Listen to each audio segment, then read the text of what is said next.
Hello, everybody. Welcome back to another episode of Pete and Jeremy's, or another. Is it an episode? I guess it's one episode, which is the whole day. But this is a particular adventure on episode 59 of Pete and Jeremy's DnDTime. I have entitled this adventure "The Pharaoh's Curse," and we have, as always, 4 fantastic players playing with us tonight. Let's take a minute and introduce everybody. So first, I think actually we have almost all new characters, one returning character. We'll save them for last. First, we have Juni Asterthorn, the Lumberling Druid. Juni, how are you? I'm doing wonderfully. Thank you. Now, Juni, I have to ask, a Lumberling, so Lumberlings are basically, if I understand this correctly, tree folk, right? Yes, we are. Now, Juni, I gotta know. I gotta know. What brought you to Bartholomew's adventuring? Well, it's an interesting story about that, actually. You see, I was inspired by the heroics of many of the people that you have previously hired. Mm-hmm.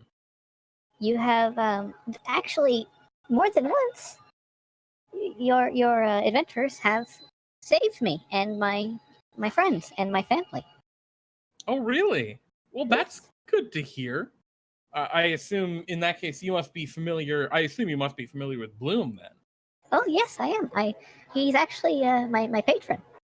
Oh, really? Wow. Well, yeah. I mean, I guess small world, right?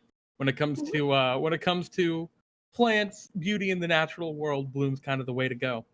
Well, Jenny, welcome to Bartholomew's Adventuring Company, first of all. Have you had much experience adventuring in the past, or mostly just living a pretty relaxed life? None whatsoever. Well, I am, however, a professional gardener.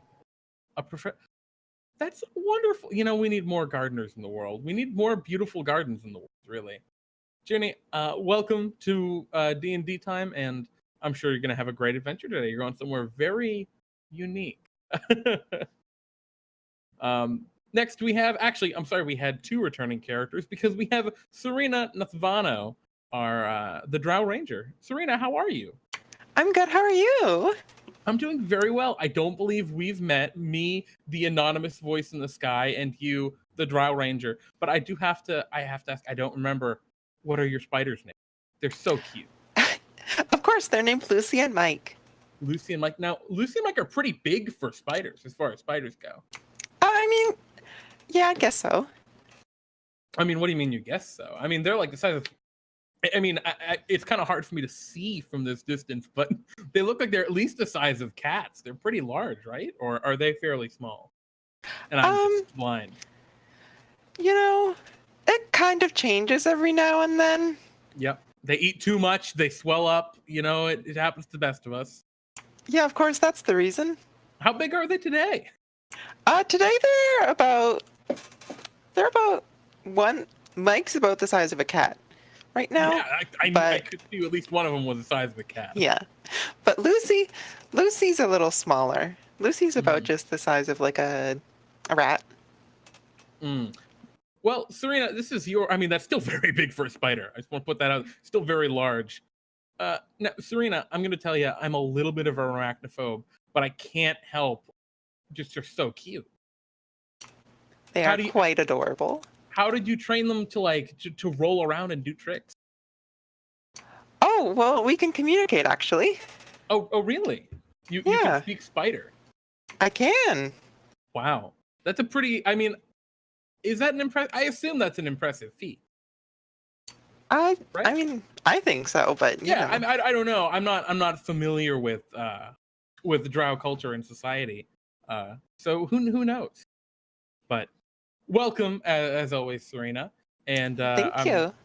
I hope you have a great adventure today. I hope so too. Next, we have a very peculiar character, Billi Bonka Jr. Esquire, the undead wizard. Billi, how are you? I'm doing fine today, Pete. I mean, Jeremy, or no, I always get. Well, it can be easy. Obviously, we're just anonymous voices in the sky, so really, who knows? Billi, oh, that's true.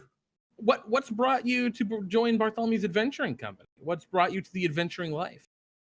Well, previously I was working under my father, Billi B. Bonka Sr., as a, just pretty much the guild representative of Billy Bonka's Candy Keep. Billy Bonka's Candy Keep. Now, where I assume that's going to be up in the Big Rock Candy Mountains, right? Yes, very, very high up there, far, far beyond the reaches of where most people tend to climb. Now, a dumb question. What do you do in Billy Bonka's Candy Keep? I assume it has to do with candy. Well, indeed. We create all sorts of delicious delicacies for all to enjoy, such as ragamuffin bars, or even one of my favorite things to drink, Hurled Fay tea. See, now, Billy B. Bonka Jr. Esquire, I do have to ask, you have the title Esquire, which traditionally would mean that you own land. Do you own land? Well, or is this more of a flashy kind of deal? Well, it's not necessarily land, but my father did give me all rights to the guilds all across these lands. So, as a guild representative, I believe this, in a way, yes, fair enough. I do own the lands. Now, elephant in the room, I gotta ask. You're kind of undead. Kind of, yes. Kind of. All right. Do we just want to leave it at that? Kind of, and we'll just say that's cool. Actually, no. I could explain more if you all like. I mean, yeah. As a general, how did your undeath happen? What happened? Was it a terrible candy accident? Oh, far from it, dear friend.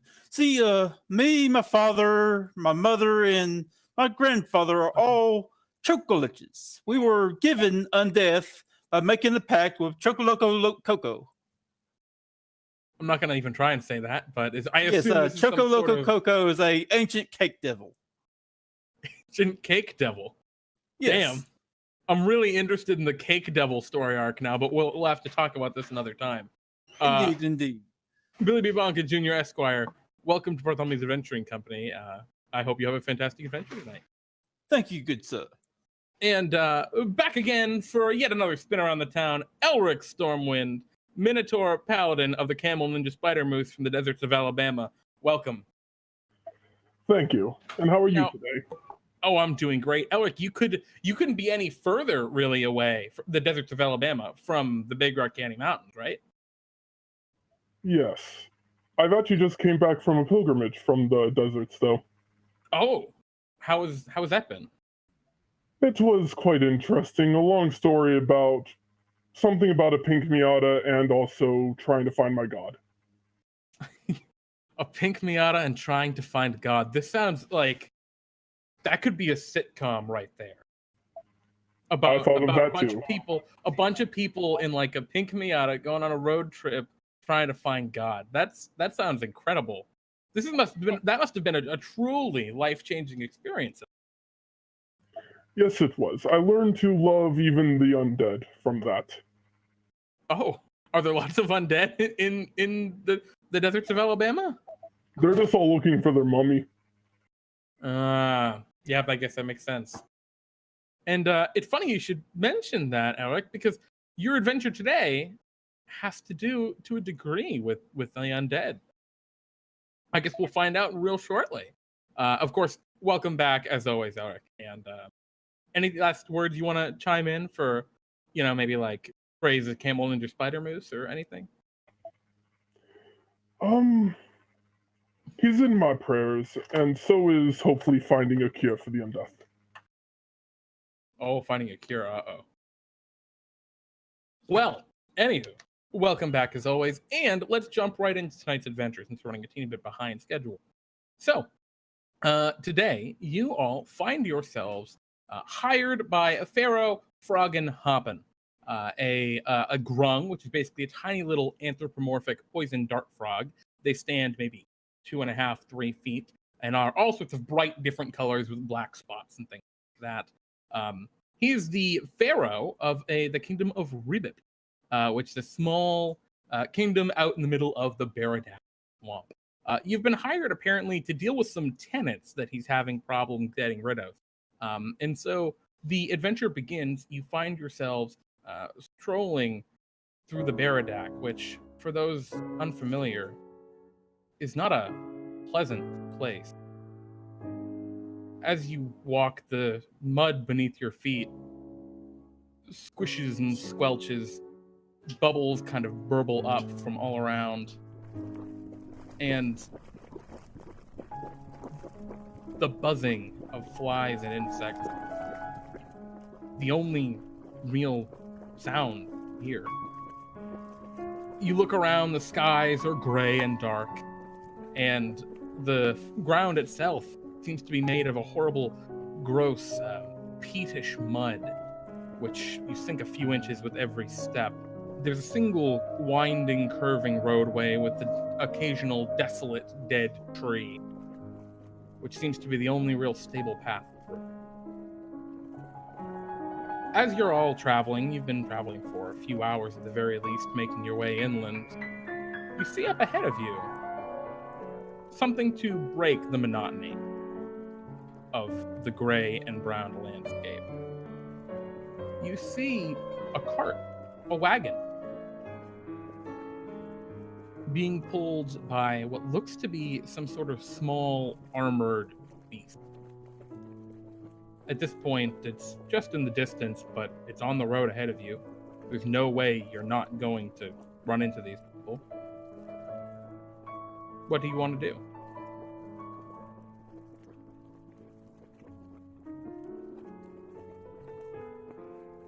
I believe, well, I'll probably look to one of the other members as if they could probably wave them down or something, because I'm pretty sure people like myself are not really fond of being greeted by.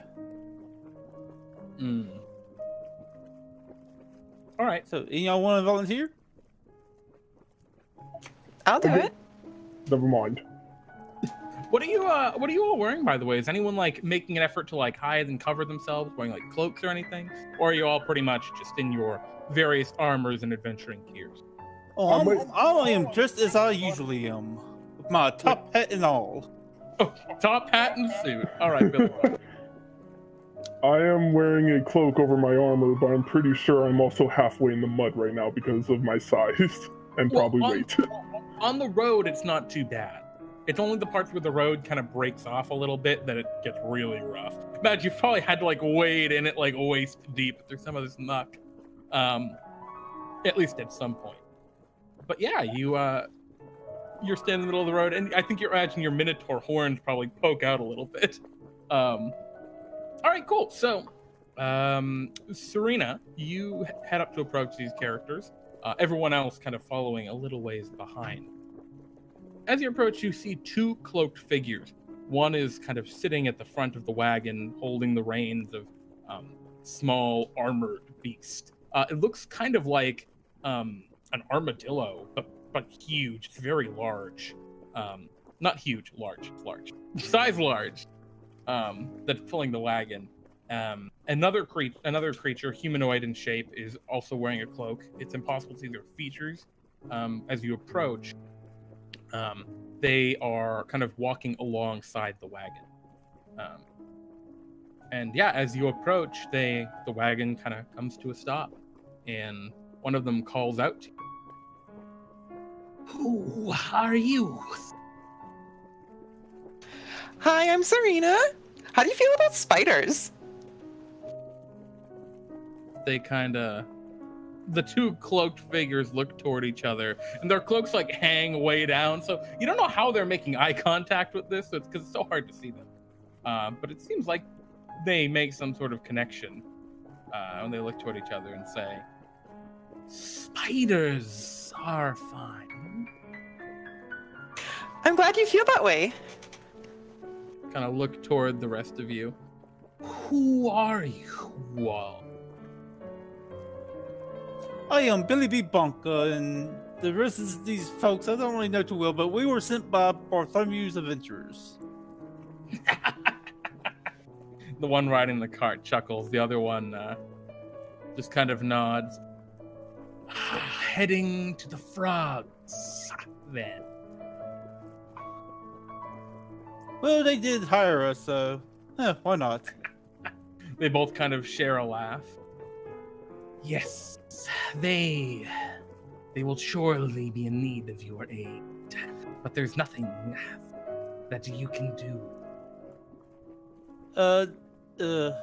If I can, may I make a kind of step forward towards them and kind of like lean over and like look at them and kind of guess what they are?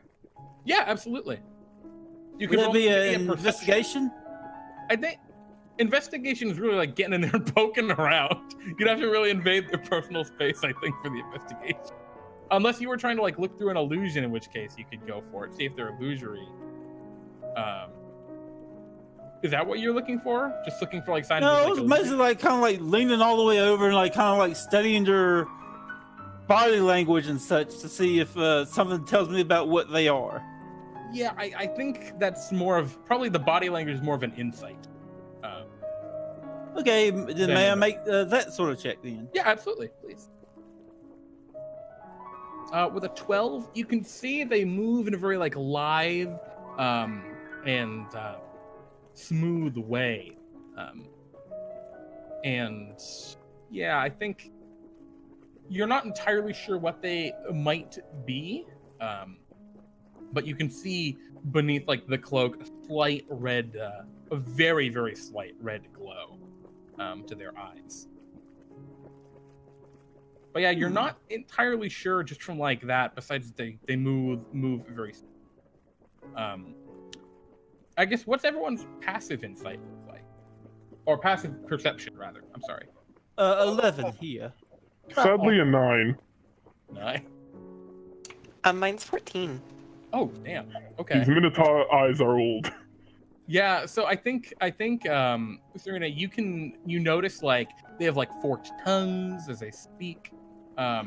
You probably also notice their kind of body movement, but you get the idea, I think, as that they could be some sort of reptilian creature, like a dragonborn or a Yuan-Ti or lizard folk. They'll probably fall under that category. Based on their body shape, probably more on the Yuan-Ti side of things, the snake. And at this point, they say, "Well, move along. Good luck." Thank you. They have made a deal they will not soon be out of. And what And they deal kind would of- that be? Wave their hands together. Oh, they purchased some of our wares. Are you interested? Oh, One of them indeed. Kind of like moves the cloak aside, and you can see underneath. You can see a little bit of their skin under their leather armor. They seem to have like this deep green, scaled skin with a kind of almost whitish underbelly, more like an off tan. And as they pull the cloak aside, they just have like a couple pouches and various trinkets that they're holding. Billy Bonka will look in and see and says, well, I am always interested in making some business deals. So let's see what you have here. Yes, indeed.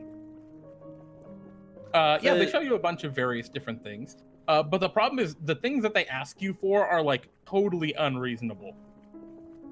Like, they'll trade you I don't know, something like ridiculous, like a bag of holding or something, but they want like your soul. Or like they want your inheritance or something like that. They're very finicky. And I think what ends up happening is like whatever they do propose to you that they want, it's very like you find it just offensive. But may I ask, how tall are these folk? They're like 6. No, probably like 5'4", 5'5". They're fairly short. Well, would it be possible to like lie to them and tell them that I could probably call up my father and have them get a good bit of I guess inheritance, or at least a place of a good place of land from the guilds? Yeah, I think what happens, right? You try and like barter with them and manipulate them, but they are conniving, silver-tongued snakes. They have no issue kind of outmaneuvering you verbally. Like you try and trick them, but they're pros.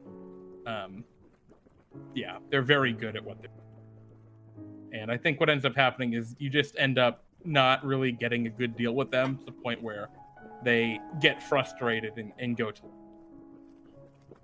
Well, I'm afraid that since we cannot come to a deal, then I guess maybe some other time. Yes, we will see your father and this candy factory.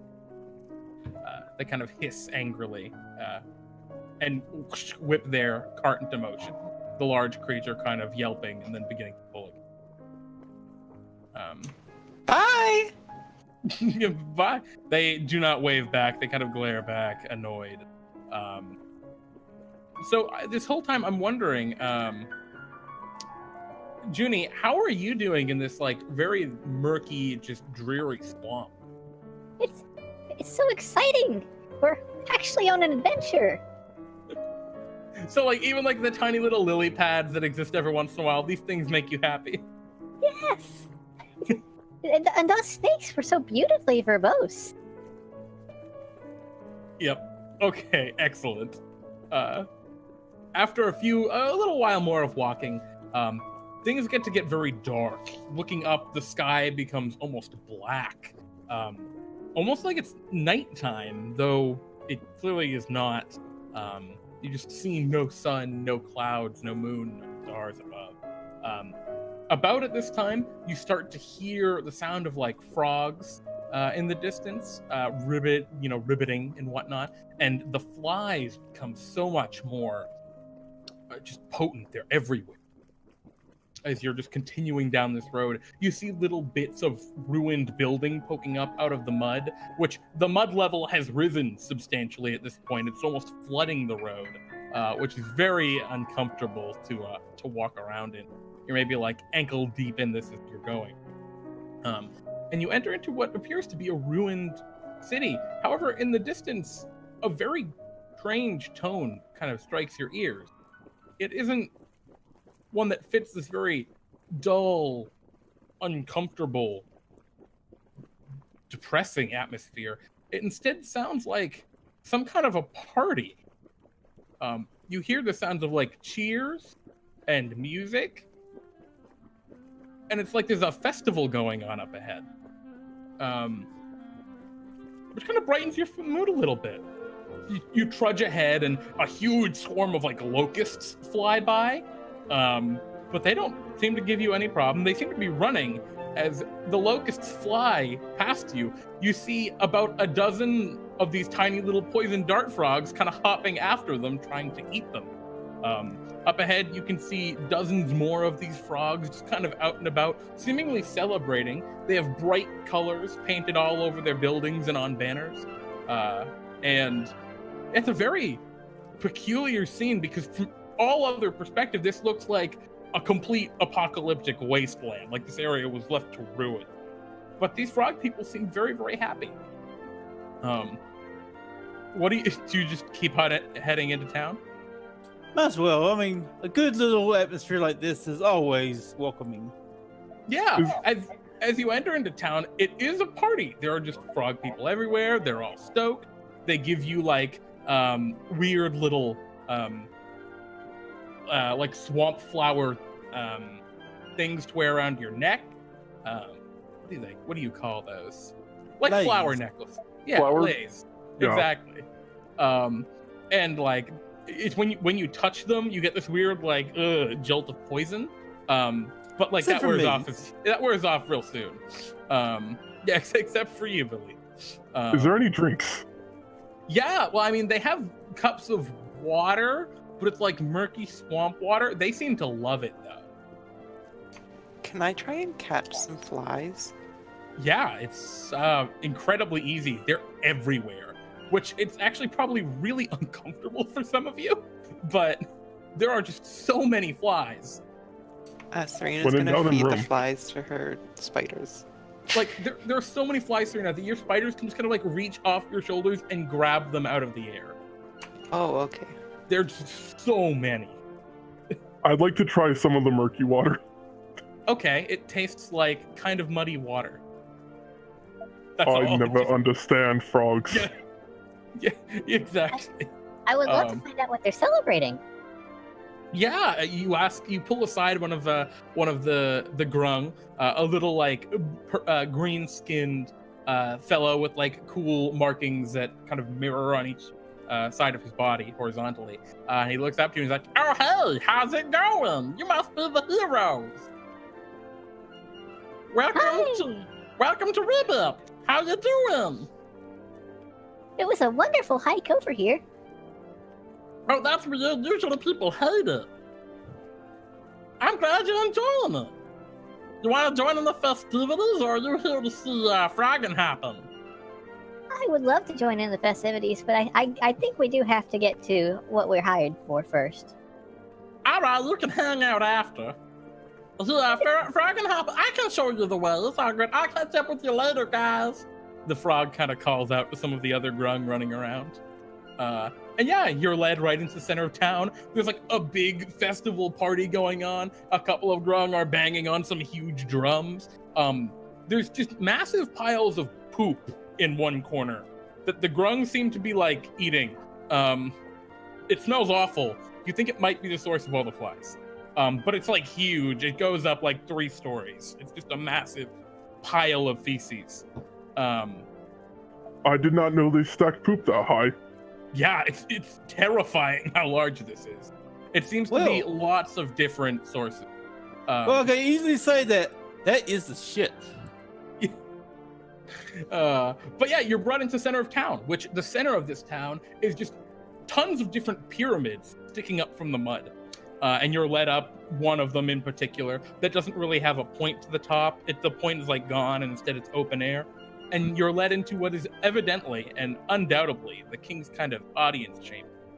In there, you can see a whole bunch of other frogs all hanging out doing their thing. A couple of blue-skinned frogs kind of stand at attention next to the king's throne, which is just kind of made of wood that seems to be nailed together rather poorly.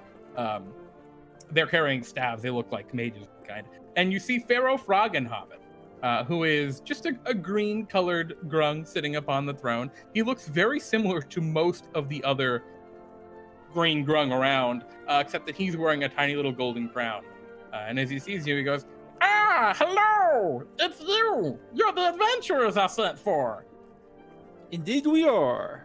I am Pleasant to Pharaoh... meet you. Oh, no, the pleasure's mine! I am Pharaoh Froggenhoppen IV! And when he says his name, all the other grung in the room just kind of at once repeat Froggenhoppen and jump in the air once. And makes this weird, like, echoing kushunk. And he looks to you all. "So, yeah, you've all come to deal with my tenant." Yes, Well, It appears we so. have more information about this, good sir. Yeah, no, it's crazy. The other day, there were some snake people here, and they tried to sell me a pyramid, but it was like a bean, and I didn't think it was going to be a real pyramid, but it was. And they were like, "Man, you're going to get all these curses and plagues if you take this bean."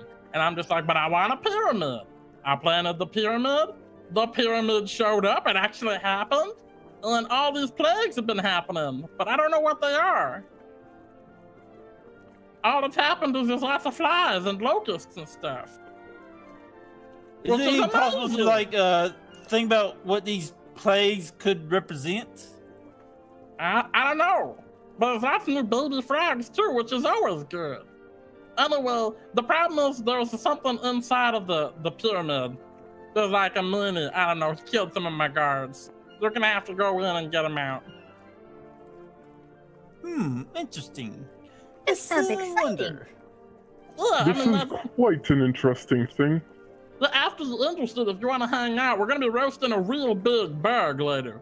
You want to have some? It's real tasty. I may try it. I mean, I'm always up for some cultural tendencies. Oh, it's a real big bug. It's a snake bug. Might as well. I am tempted to say yes. I mean, you can do whatever you want, but first you gotta get that guy out of there. I'm in my pyramid. I can't entomb myself if I have someone else already in there. That's Of course, my understandable. lord. Understandable indeed. He just kind of nods like, yeah, it is. And you see, like, in front of him, there's a big, like, pit in the ground. And you see, like, a crocodile head just kind of, like, come up from under it, trying to snap at him, but it's just barely too deep for the crocodile to get at him. And he looks down at the crocodile in the pit and says, ha, who's gonna get me this time, little crocodile? Anyway, one of my guards can show you to the pyramid if you want. And Please. yeah, one of the blue spellcasting grung kind of leads you off. It's like right in that center of town, so it leads you across the festivities and leads you up a set of stairs. And as you get closer, it starts to get like the darkness kind of feels like it's looming in a little bit more.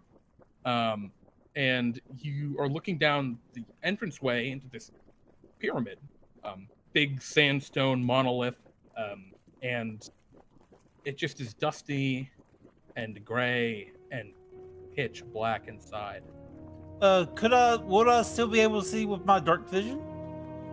Yes, but not well. Dark vision, it helps, but it doesn't give you perfect sight. In practice, it gives you disadvantage on your perception. But yeah, you can like see it just kind of goes down for a while, at least 60 feet. Okay, then I'll probably turn to the others as, well, shall we get going then?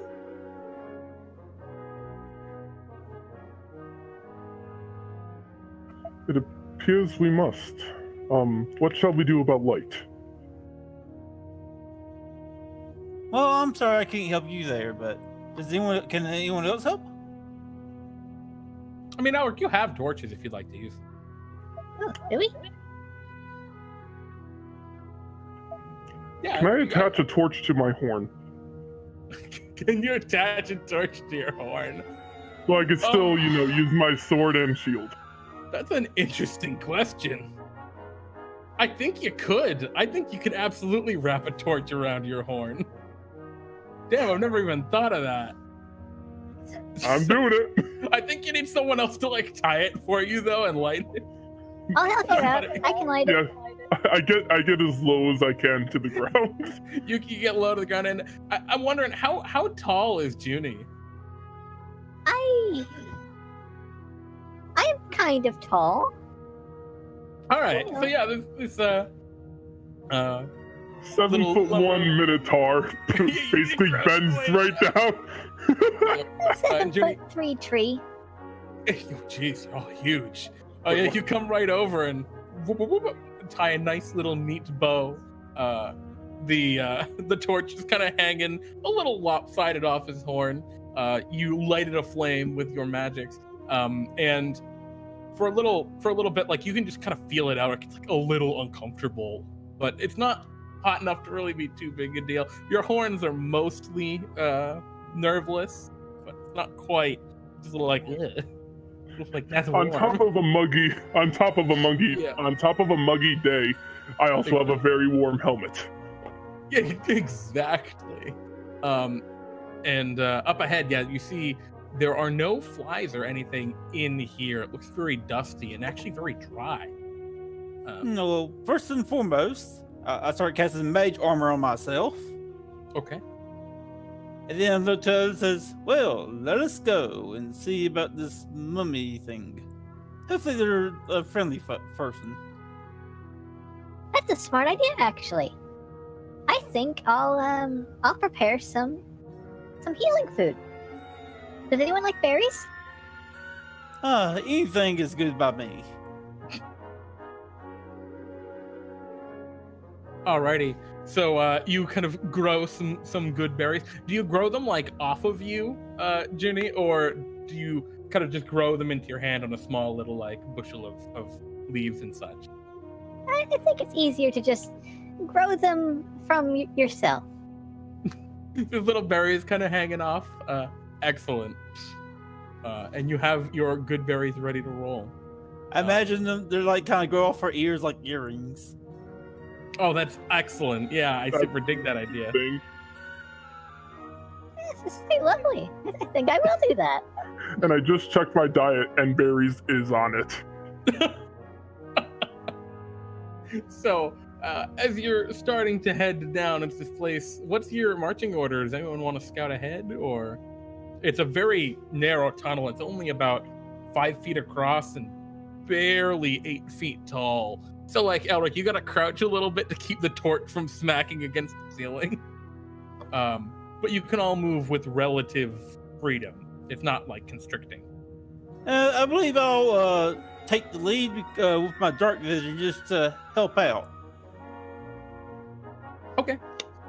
I think I'll stay behind the very big guy with the light. Okay. Are you all trying to march quietly? Are you trying to, like, be stealthy or anything like that? Or are you just kind of making your way down, having a good time? I believe I won't necessarily be stealthy, but I'll be quiet as I go down. I mean, I have to be You're gonna be- attentive. Polite. Okay. I'll be as quiet as I can. Yeah.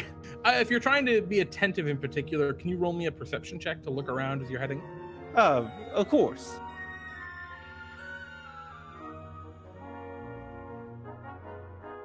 Okay. Well, So- that's Yeah, number. as you make your way down, you see before you what looks like it's actually not looks like it is a trap. You see a grung, a dead grung, kind of speared up against the wall, and coming out of a tiny little, almost impossibly small hole in the wall is this spear blade that just shoots from one side of the hallway to the other, which apparently has killed this grung who came in before you. Trying to be careful, you kind of step over it gingerly, paying astute attention to the ground. And as you keep walking ahead, Billi, like, again, paying very careful attention to the ground with like where the spear would have come up.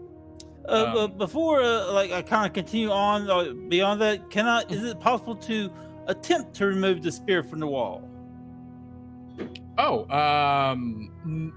it's in there like real good. You'd have to like break it off because it keeps going down. I mean, that's fine. I mean, Sure, I mean, if you want to snap it off, you can do that.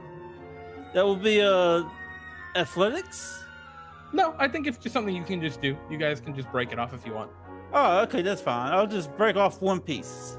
Okay, the grung, dead grung slumps to the ground with a slight splat. He looks pretty gross. And this as I continue to walk down, this time actually being very attentive, I'm going to also kind of look at the spear and see if there's any, like, if there's any sign of residue of poison or anything on it. Yeah, you look at it, you don't see any signs of like poison or anything. And as you're kind of making your way down again, paying very close attention to the ground where you think that grung must have stepped on a pressure plate or something, you kind of run into some cobwebs which you go to brush aside, and you feel a tiny little like string in them which snaps, and a spear shoots out from the other side, like right behind you toward you. And Billi, can you roll me a dexterity saving? As unfortunately with your 5 perception, you did not notice the trap. All right, so you succeed, which is great.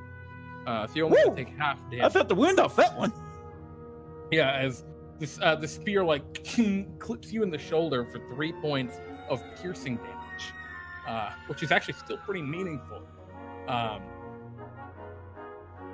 And yeah, it nicks your arm.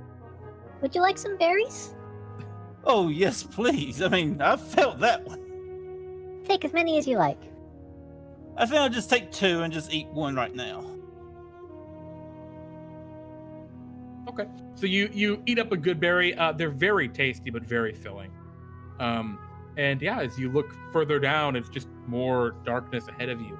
Maybe 60 feet down with your dark vision, it looks like the passageway takes a hard left.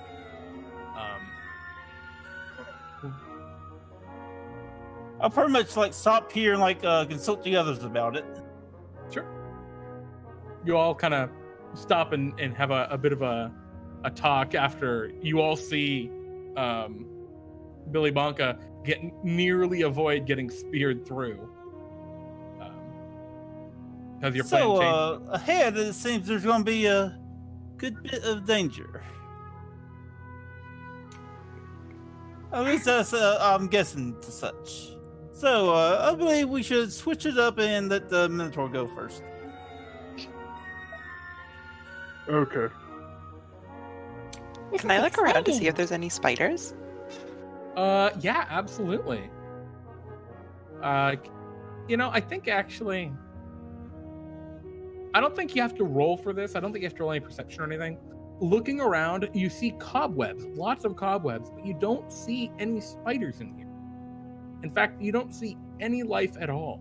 It is just a desolate, like, ruinous tomb. On that, do I see her like looking at the cobwebs? What was that? Do I see her looking at the cobwebs? Oh, probably, yeah. Yeah, I'll promise you. You might want to not touch those because I believe I actually triggered that last trap through one of those cobwebs. It's interesting that there's no spiders here, though. There seems to be anything here at the moment. That reminds me about something else. I've been meaning to ask you, are those garden spiders?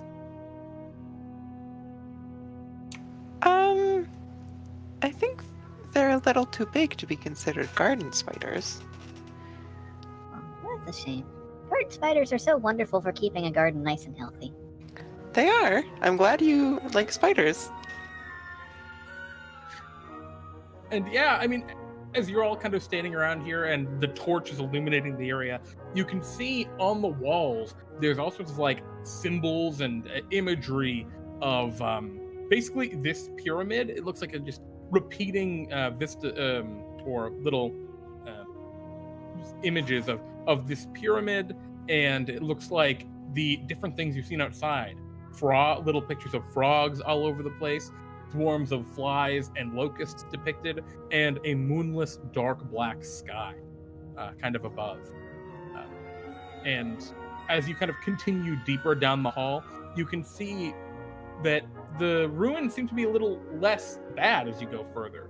There's actually like some color that seems to be occasionally painted into the walls. Most of it is long since chipped away, but by the time you reach the curve in the passage, the images on the walls are actually quite vibrant. Green frogs all over the place, a great big pyramid standing in the middle, and yeah, flies, a big swarm of locusts in the sky, and just a black, empty sky above it. Is there any chance we can interpret some meaning out of this? Yeah, absolutely. I think, yeah, go ahead and roll me, I guess, an insight check. Or if you have like an idea of what it might mean, that's perfectly fine too. Well, I'll just go with a general insight check for now. Sure. Yeah, I mean, just thinking about it, it seems to depict all the things that the frogs are like really happy about happening out there. Like there's signs of water, like pools of water all over the place in the images. There's like the frogs on the pictures and little frogs all outside. Locusts and flies and all that stuff. It's a one-to-one depiction of what's happening around the pyramid. And as you kind of turn the corner and look down, about 10 feet ahead of you, this passage opens through a very large room, maybe 20 feet aside, or not very large, but for the inside of a pyramid, fairly large. 20-foot square room. There's a large stone door on the opposite side, and you can see a large skeletal figure with big horns standing as like a guard, a sentinel in front of the doorway. It has a pretty sizable like great axe in its hand, but it doesn't seem to be moving at the moment. I'd like to draw my sword and my shield. Okay. And Right slowly... now, it's about 30 feet ahead of you. Just so you know. Okay. That looks ominous. Indeed it does. So, I wonder if it's actually something to be weary of. So, let's wonder. I like to attempt to just like cast upon it from where I'm at, Toll the Dead. Oh, okay, you're I gonna like go it and cast a torn. spell right now. yeah, as you go to cast the spell, you can hear the echoes of the bell go down the hall, and you can almost see a vibration in the air right at the entrance to that room where it seems the spell has stopped. Almost like there's some sort of anti-magic field blocking your spell effect from entering the room. Want to draw straws? But does it affect the skeleton in any way? No, the skeleton's on the other side of this anti-magic field. Oh, okay. No, I won't be able to bring our berries in there. Okay, in that case, I'll eat the other 2 berries I had and regain all my health back. I was going to tell you, Juni, persistent magical effects like a good berry would work once it's out of the field again. It'd just be suppressed while in it, not dispelled. Should I go first? It would be wise. So, maybe, yes, I believe you should go first, because I'm pretty much useless in a anti-magic field. Camel Ninja Spider moves from the deserts of Alabama. Please protect me. As I say as I approach. Excellent. Yeah. Is anyone else approaching, or is it just Elric? I'll go in with him.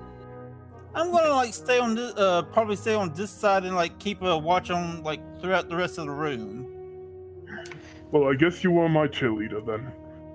Yes, but I'm also gonna kind of keep a constant eye out just in case something else appears. Cool. So as you step through this anti-magic field, it's not a visible thing. You can only really see it. You see it vibrate like reverberations in the air, almost like rippling of water as magic passes through it. So you see that come from the good berries that are growing off of Juni, and you see it come from Juni's boots as well, which are magic. Juni, as you step through, you feel extra weight on your feet. The lightness of the boots seems to go away, but as soon as you're on the other side in the room, it's back. Seems to be just a wall almost of anti-magic. That's strange. And yeah, as you walk in, nothing seems to happen. The skeleton's just still standing there. You're right inside the room, about 20 feet away from him. So I this thought is it's safe to enter. Is there a way I could discern of what this skeleton was in life? Absolutely, you would recognize it any day. It was a Minotaur. Brother? It does not seem to react at all. Okay, good. But it was a very big Minotaur. A hulking creature. Your horn. I like your horns. It does not react. Currently, you're still standing 20 feet away. Do you go to approach it? Yes, I start to approach it, but I still have my shield somewhat in front of me in case of it attacks. Still a little cautious. Yeah, okay. Billi have minutes and Billi and Sereina, are you still staying out in the hall, or are you heading in? I'm pretty much staying out because I'm not sure if I as a character do not know that it's just a simple wall, not anything beyond that. I'm gonna approach the door, but not go past it. Sure. So you get up to the entranceway, and Billi, you're a little further back. And as you go to approach it, Elric, you see its eyes flare red as it looks toward you and hefts its great axe a little bit. Just to explain the room you're in, looking around, you see on the walls there are shelf-like areas with all sorts of strange accoutrements on them. Things like jars of murky liquid with strange pickled creatures and things inside of them. You see skulls with bright red gems, or different colored gems rather, stuffed into their eye sockets. You see large vases, all sorts of different colorful ancient artifacts. And as you kind of approach Elric, it hefts its axe and moves, seemingly immediately coming to life. And you all hear...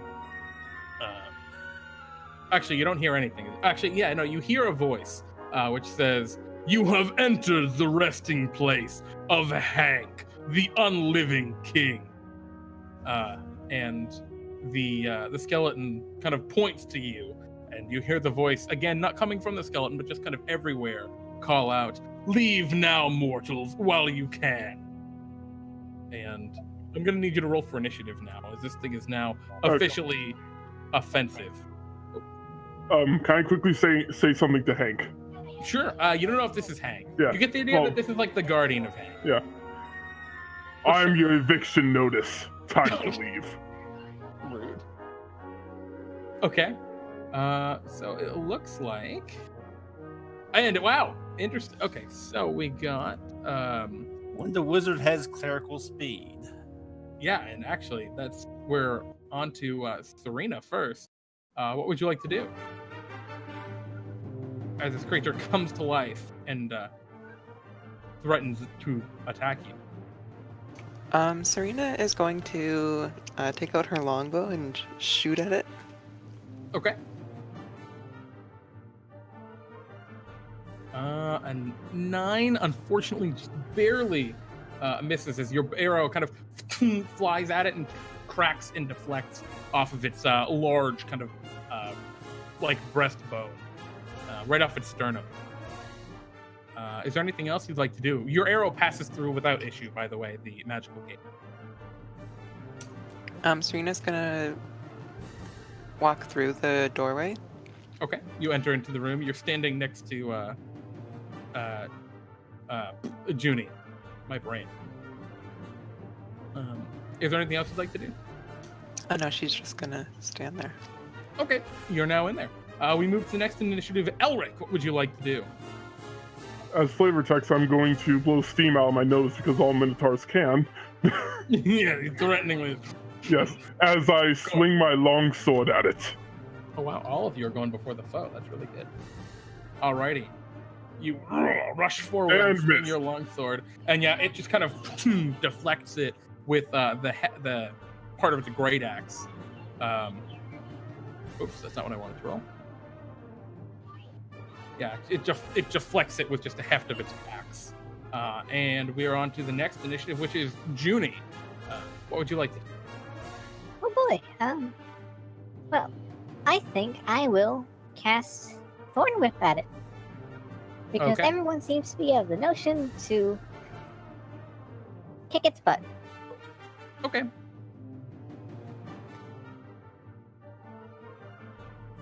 All right, yeah, you swing your thorn whip, and the thorns reach out and slash all over the skeleton. Go ahead and give me your damage roll on that. 3 points of piercing. Alrighty. Mark that down. Alrighty, and do you want to pull it toward Curiosity? you? Oh, What was I that? can't pull it? Absolutely, it is small enough you can pull it, no problem. Then I will do so. All right, you yank it kind of away from your companion and toward you as it gets pulled across the room. Alrighty, we are now on to Billi. What would you like to do, Billi? As this Minotaur skeleton now looms over Sereina and Juni. Well, considering that I've just saw her use Thorn Whip, I'll pretty much enter into the room, but like Okay. keep at a distance. And then Well, it's right in front of the entrance, so you walk in and you're right there next to it. If Oh you dear, I do think so. I've underestimated. okay. Well, overestimated the size of this room. as soon as I do, I'm going to get in and then just Oh, go I'm ahead sorry. and No, hit you're it right. with. You're right. You're right. It's still 10 feet away. I'm sorry. You're correct. I'm mistaken. Okay, so how large is the room itself? The room is a 20 by 20 foot square. It's fairly like small, but it's 10 feet away from the doorway. Is where it is now. Sorry. So my brain. basically, it's right there in the center of the room.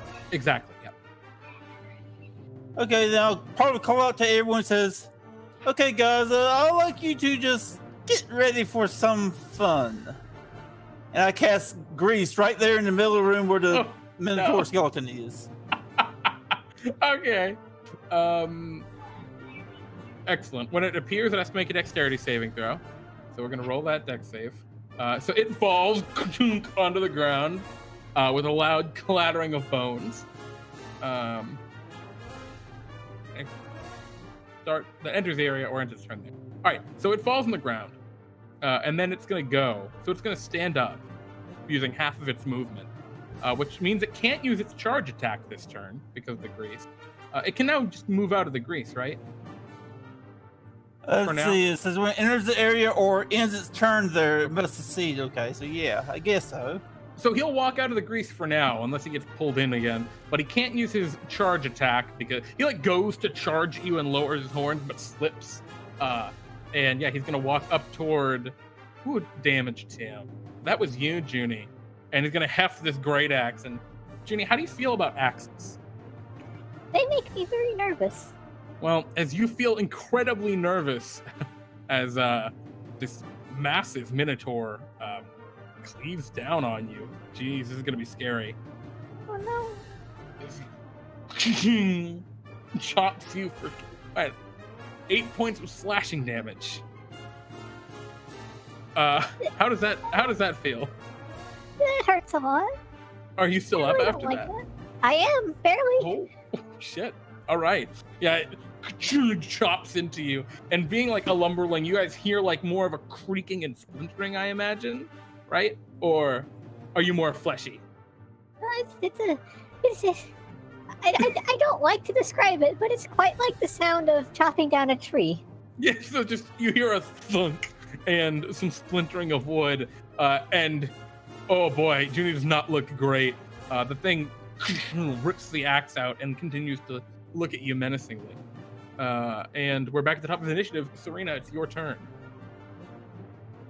What would you like to do?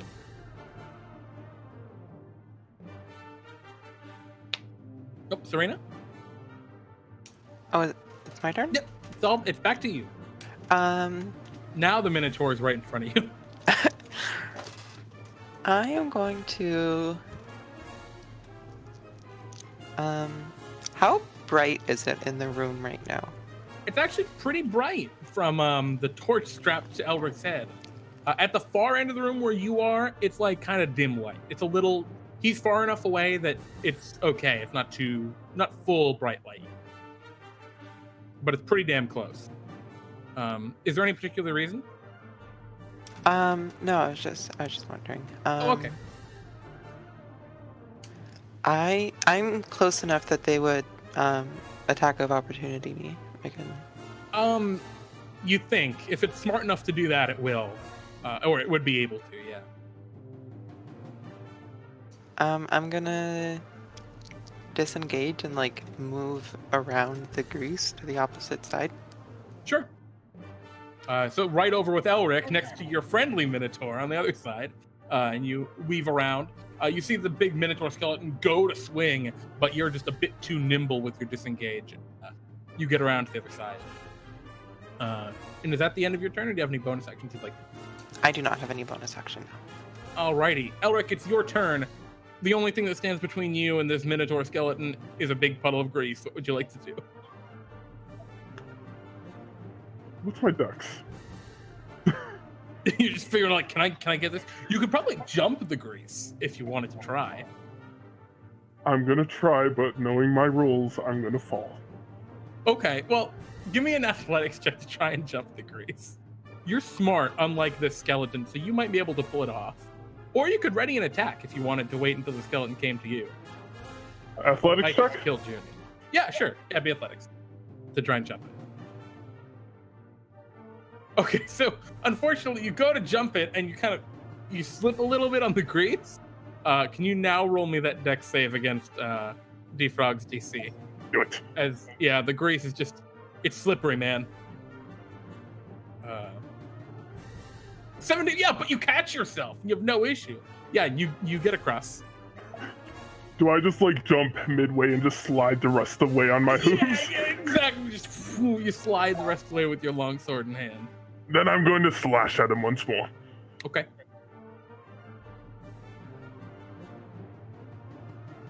And miss again. Yeah, unfortunately, you swing and a miss. As the blade kind of like it deflects off of its like its femur, which you thought you might be able to crack it, but it's just too hard. It appears to be hardened bone that this creature is made of. I don't mean to be that person, but Sure. Isn't he on the opposite side of the Minotaur from I am? Oh, you're asking about flanking rolls? Yes. Flanking is usually not something that we do in DnDTime. Okay. It is one of the optional rules in the game. And because we're Theater of the Mind, we generally don't handle that. But you know, I think this time I'll give it to you because I think that makes sense when we make a point to specifically bring it up. So in that case, that'd be a 17. Can you go ahead and give me your damage then, as you connect?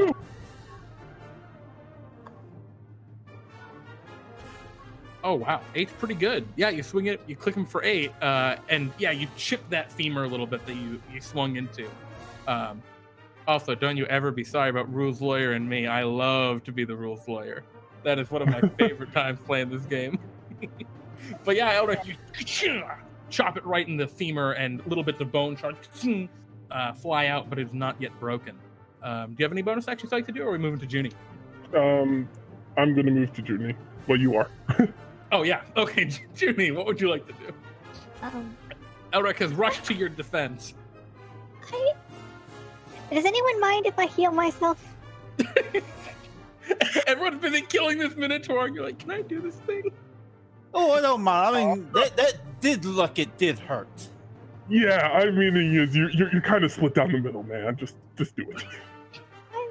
I will cast Cure Wounds on myself. Okay. You cast your Cure Wounds. The healing magic flows through you.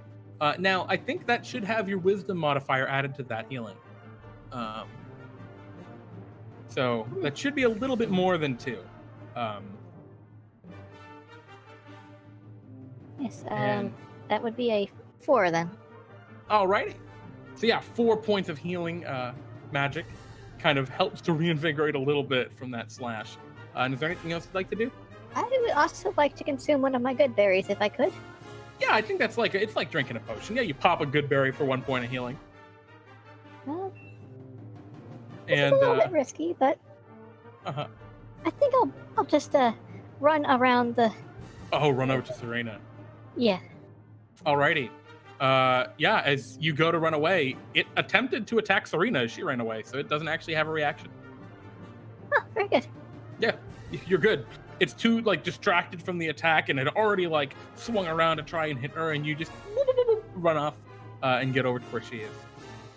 All right. With that, we are on to Billi. What would you like to do, Billi? You're the only one left over here. Oh no, Elric is here with you too. It's you and Elric versus the Minotaur skeleton. All right. Well, actually, I was on the other side because I kind of cast the. I guess, but I'm gonna try to first look at Elric. Says, think you bring it back into the grease, and then with that, I'll kind of back away if I can. Well, you entered the room, right? Yeah. So I think you walk. You're in. I kind of walked to a point where I was at least away from the Minotaur at that point. Yeah, but then it ran across. It ran across the grease. Remember? Towards. Oh yeah, that's right. So yeah, okay. So he's still next. To you. I'll probably look to Elric and see if and just say, if you could, you think you could at least try to pull it back onto the grease because, or at least throw it onto the grease because I got this going.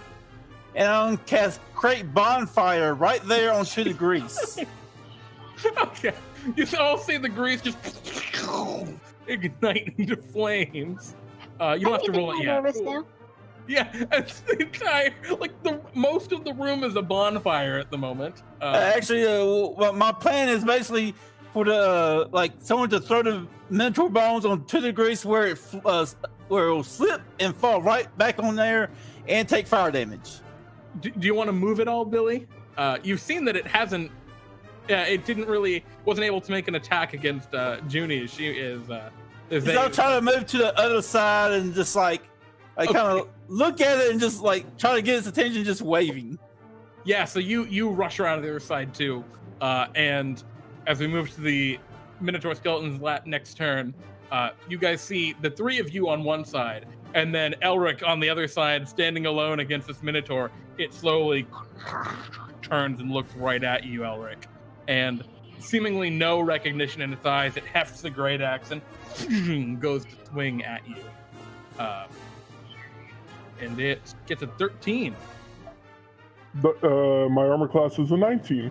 Oh, so yeah, you parry it away without difficulty. And what else does it want to do? Yeah, I think that's all it's going to do this turn. Can't really do much else. And we are up to Sereina again. Sereina, What would you like to do? There's a bonfire between you and the creature now. You could skirt around the outside if you wanted, though. Sereina is going to just, shoot her longbow. Sure. You have no issue just shooting it. Go ahead and make your attacks. 12 will hit exactly what you need. As you pull the longbow back and oh wow, ton of damage too. Yeah, you pierce it like right through the skull, which like is like, yeah, kill shot, but this thing is a monster. As the chunks of bone break off, it does not seem to go down. Is that the end of your turn, Sereina? I'm gonna...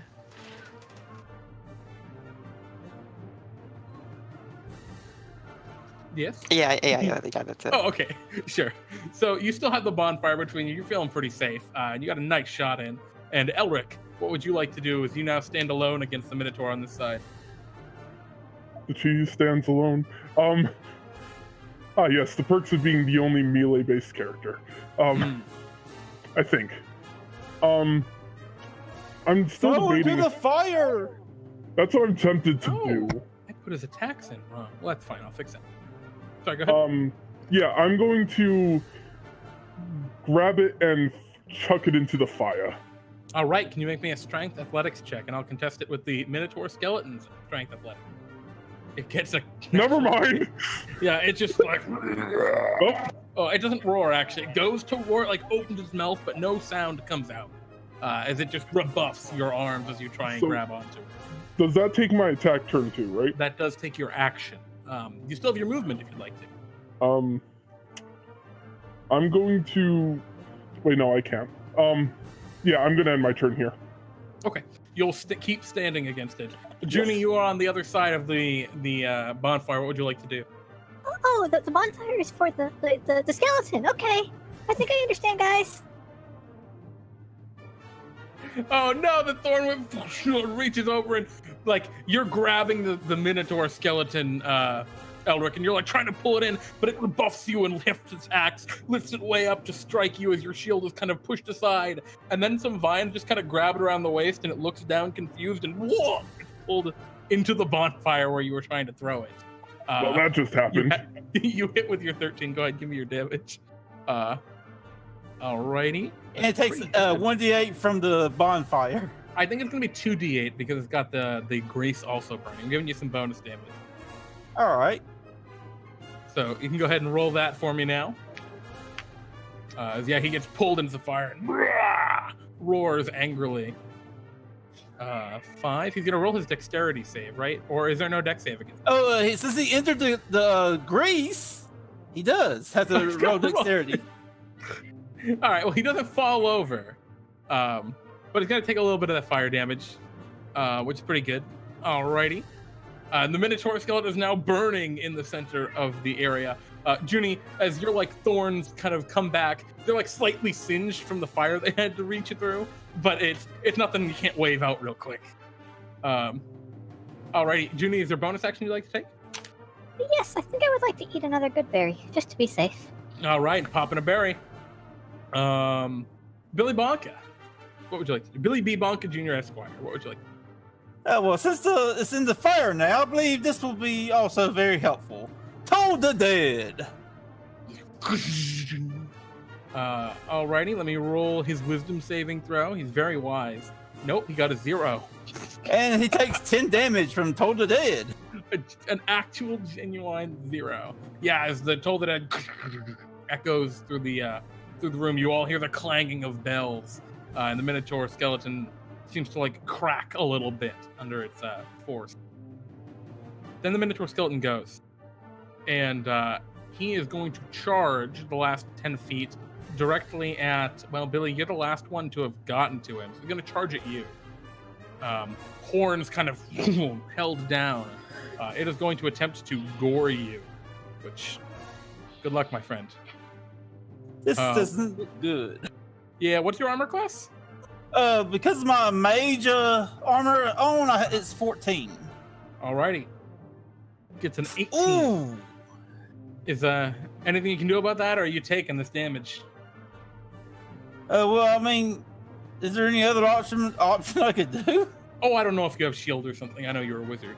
No, that I do not have prepared. Plus, all my spell slots are used up. Alrighty. Well, his charge goes off at that. And I take 5 piercing. Well, 5 piercing, and because he moved at least 10 feet, you're also going to take an additional 14 piercing damage. Jeez. Ouch! I'm down. Oh, yeah, you get down as these horns kind of run you through. And I'd say you have to roll strength saving throw and get knocked prone, but you're unconscious. Billi slumps onto the ground. So that's 5 plus 14? Yes. 19. No, I only had 8. Oh, shit. So he just... 8 minus... Yeah, I have -6. Well, no, actually, negative 11. Yeah, I think he just kills you outright, Billi. As you are stabbed through. And yeah, you are hanging from his Minotaur horn at the moment, which is not a pleasant sight for everyone else in the room. Jeez. Hey, I'm pretty sure my last words were, "Oh fuck." Yeah, shit. Yep. As Billi lies slain, Sereina, it's your turn. The skeleton looks injured, but it's still kicking. It's also, well, actually, it's about 10 feet from you, because you were the first one to get over there. You're a little further than everyone else. Serena's gonna run to the other side of the room. Run across the other side, leaving Juni alone. Anything else? Also, no more bonfire, because no, the bonfire's still going. The grease is all on fire. I think your bonfire's still kicking there. All right. Oh, that's for a minute, so okay. Anything else you'd like to do, Sereina? As you run across the I'm gonna shoot my longbow. All right, take it. All right, gotta shoot him. That'll hit. Go ahead and give me your damage. 12 is exactly what you need. Oh my god, your damage is so consistent. I'm jealous. I wish my damage were anywhere near that consistent when I played. Yeah, another 11 is you pierce the head from the other side. So there's 2 arrows sticking out of each side of its head. It's like on any other creature, you'd be like, this is a kill shot. But on this guy, he's still kicking. Oh, seriously? Yeah, he's barely holding on, it looks like. He's in rough shape. Well, actually, he's not in that rough shape, but he's not looking great. 2 more of those would have killed him. I'll say that way. And Sereina, you end your turn on the other side of the fire? Yes.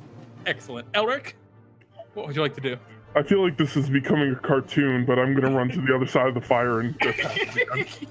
You run right over to it to attack? Okay. Yes. Go ahead and give me your attack. That'll hit.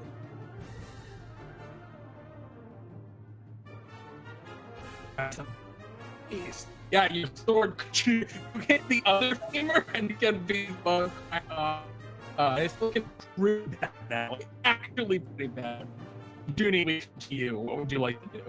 You're right next to the skeleton. Is you roll up for anyone else, or is this just mine? Oh, jeez. What was that, nerd? This is going to be a little risky, but I'm just going to run to the other side. Is Sereina did? Oh, everything's robot. Discord leads. But Juni, you walked around this. I think that's what you said. Go and take your move or whatever you're gonna do. Oh, are you engaging? No, I'm going to just. I'm the other side and try to jeez. thorn whip him again. All right, there we go. Everything seems to be fixed now. There we go. Okay. Well, if you're gonna run to his head, he's gonna make an opportunity attack against you because you were just barely in his 5 feet there. Oh boy. Are you okay with that? I'm okay with that. All right, he swings his great axe. Chink. 13 to hit. It misses. Just barely at you, duck, and a bunch of glass bottles and things all over the wall, vases and urns shatter and smash to pieces. You duck around to the other side. Go ahead and make your thorn whip. This could be the attack that ends the battle. Oh no! The thorn whip shoots out, but unfortunately does not quite connect. The Minotaur skeleton is going to go. It is going to. How smart is it? It's got an int of 6. All right, it turns to you, not Juni, but it turns toward to you, Sereina, and lowers its horns and goes to charge. You can go ahead and make an opportunity attack if you would like, Elric. I would love to. 12 will barely hit. Go ahead and give me your damage. Oh my god!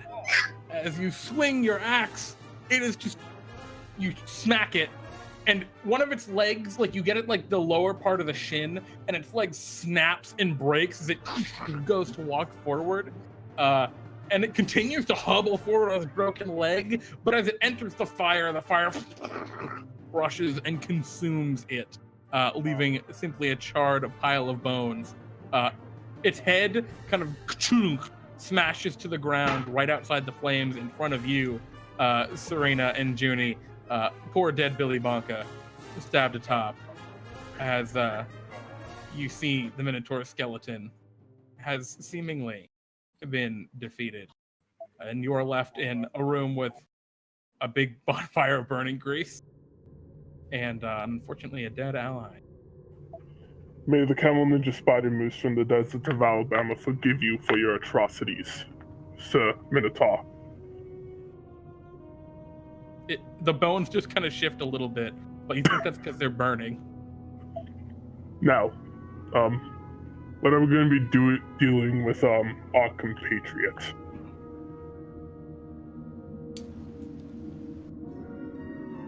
Wait, Well, so Billy's just like completely dead, right? Billi got murdered outright, unfortunately.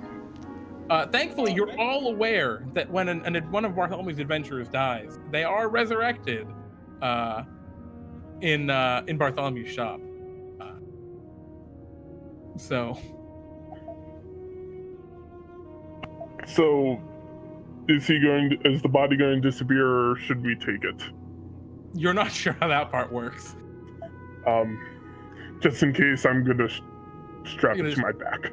All right, you're gonna weekend at Bernie's this, and I Yes. attempt to force feed the body a good berry. it doesn't I'm work very also- well. Drat. I'm also gonna take the skull. Oh, the Minotaur skull. It's very heavy. It's from a large creature. He's a big boy. But you have that. Eventually, the fire peters out after about a minute when the magical grease goes away. And yeah, you see before you just this big, large door. And actually, you hear like what sounds like a light sobbing behind it. I knock on the door. All right, you knock on the door. The sobbing just kind of stops. You hear a voice, "Go away."